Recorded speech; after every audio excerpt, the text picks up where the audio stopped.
measures in Rwanda, these drones are supposed to make you think again. In the capital, Afurika gitangije umushinga wo gutwara abantu muri drone ndetse kikaba kibaye igihugu cya 21. narababwiye banga after banga anaza banga. Aya ni amakuru atariho ivumbi, ni amakuru atariho ivumbi. Ese waba waruzi aya makuru? Ndagusaba gukurikirana iyi nkuru yose hano kuri MJ Challenge.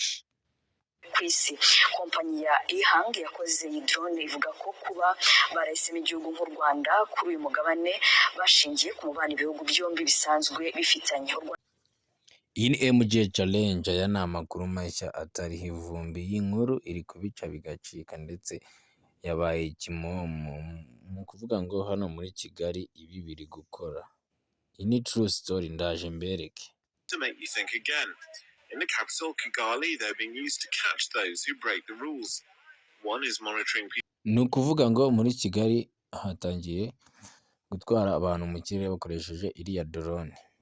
Tutarajya kure ndagira mwibutse hano mu Rwanda iyi drone itwara amaraso yakorewe hano mu Rwanda. Ariko ni ukuvuga ngo izi drone zaje ziri gutwara abantu babiri zo ntago zakorewe hano mu Rwanda. Izi drone zakorewe mu gihugu cy'Ubushinwa ndetse ni naho iyi transport yo gutwara abantu yatangiriye. Ariko iyi drone isanzwe itwara amaraso yo yakorewe hano mu Rwanda. Ni ukuvuga ngo iyi drone yaje ubu ngubu yaje ari igisubizo ku bantu benshi cyane. Ni ukuvuga ngo yaje imeze nka private. Bivuze ngo ntago wayigenderamo uri umuntu wese ubonetse. Bishatse kuvuga iki?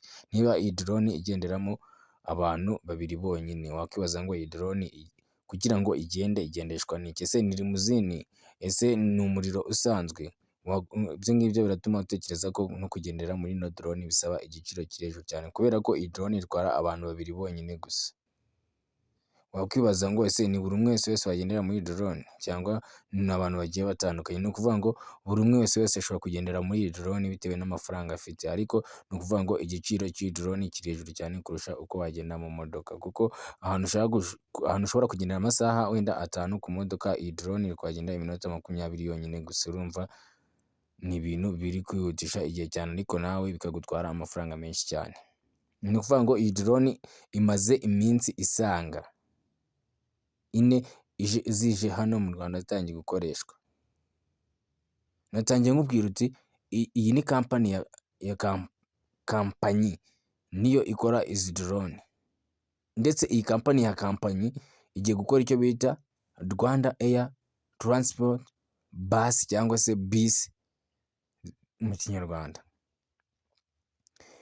Iyi Rwanda Air Transport Bus iyi ngiyi izaba ikorerwa mu kirere nayo. Wakwibaza ngo yo izaba itandukaniye hehe n'iyi ndege? Iyi Rwanda Air Drone Buses yo ahantu bizaba bitandukaniye, iyi ngiyi bashinga ibintu bimeze nk'amapoto bagashyiraho insinga, noneho imodoka ziba ziba zifashe hejuru niho ziba zigendera. Ariko iyi drone yo yatangiye gukoreshwa hano mu gihugu cy'u Rwanda, kugira ngo ni ibintu muri kureba n'amaso yanyu. Icyo nabasaba ni ugukanda subscribe kuri iyi YouTube channel ya MJ Challenge, kubera ko tuba twagiye tubereza ibintu bigiye bitandukanye. Haba hari andi makuru waba utarabonye hano kuri MJ Challenge. Niba hari inkuru wumva iba yabaye trend, bisika muri comment iyo nkuru tuyishake tuyiguhereze. Ikindi kintu nabasaba ni ugukomeza kunshyigikira mugakanda subscribe kugira ngo nanjye nkomeze nzamuke.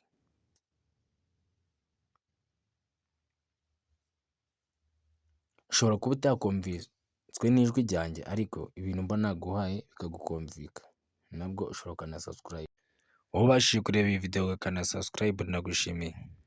Reka twumve amwe mu magambo umukuru w'igihugu Perezida Paul Kagame yavuze izi drone zimeze kuza. Nicyo gisubizo cy'ugusuzugura, cy'uwagututse, cy'ukwifuriza nabi.